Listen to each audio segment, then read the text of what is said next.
At the edge of civilization, far beyond where US 1 ends in northern Maine, there's a small settlement on the edge of a vast wilderness called the Allagash.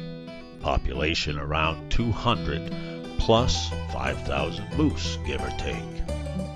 This is the site of an ongoing battle that is as old as Robin Hood outfoxing the sheriff of Nottingham.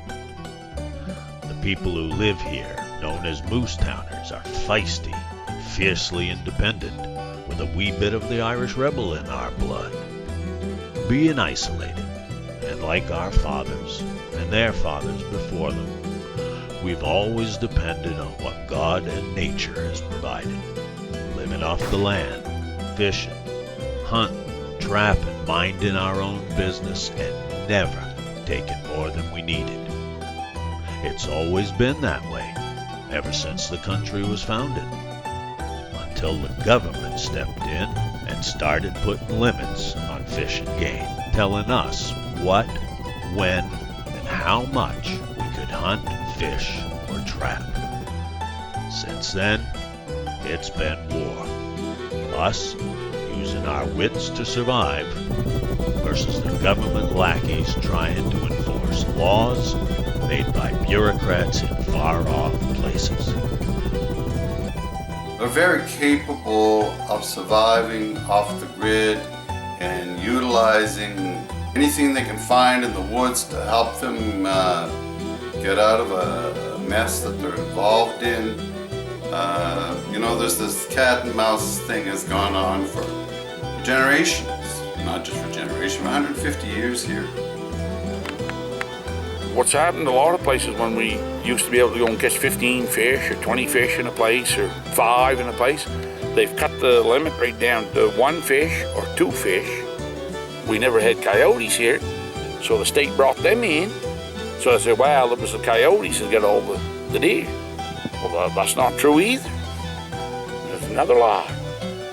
That was just to console the minds of the weak so that the lumber companies could come and do what they like. Rape the land, rape it. They'll come in and spray these areas with Agent Orange.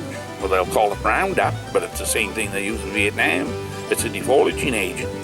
And they'll spray the ridges here in June. And 2 weeks later, it looks like it's fall time, and a week later, there's not a tree on the ridge. And then that chemical that they're using gets washed down into the brooks. There's such a legend about the Allagash hunters and trappers, and that they break the law all the time, and they have in Augusta years ago, they used to say, well, up there, that's the Moosetown law. But there's never been any trophy hunting here, never. And the idea that these people are depleting the deer herd or the moose herd in this area is ridiculous.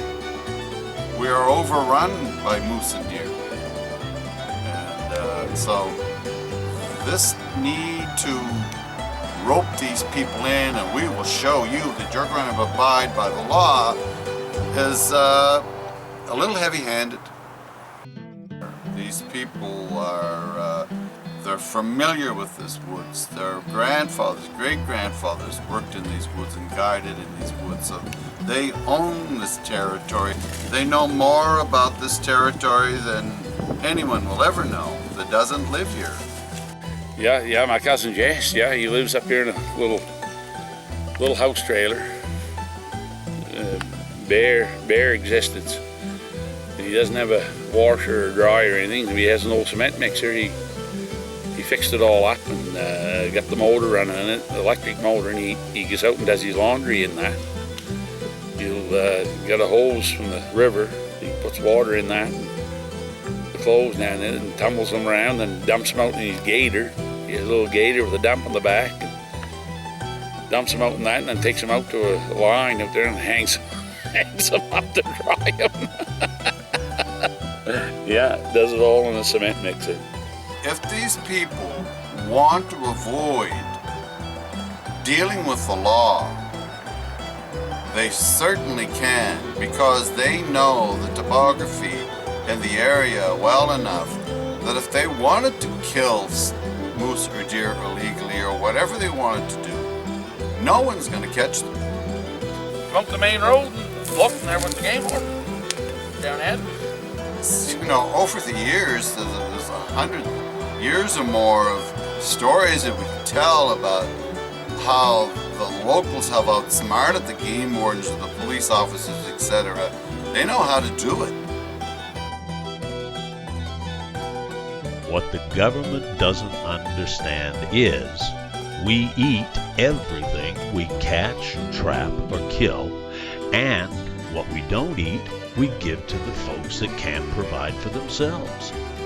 Unlike the big city game hunters who come round here once a year, kill for the sake of killing.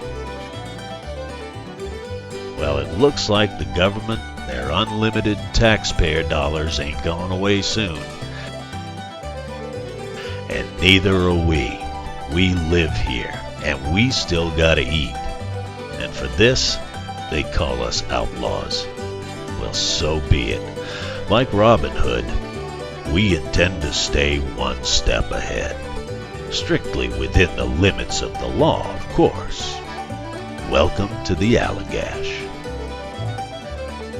People here are going to protect themselves, and they are Irish, and they do know how to do that.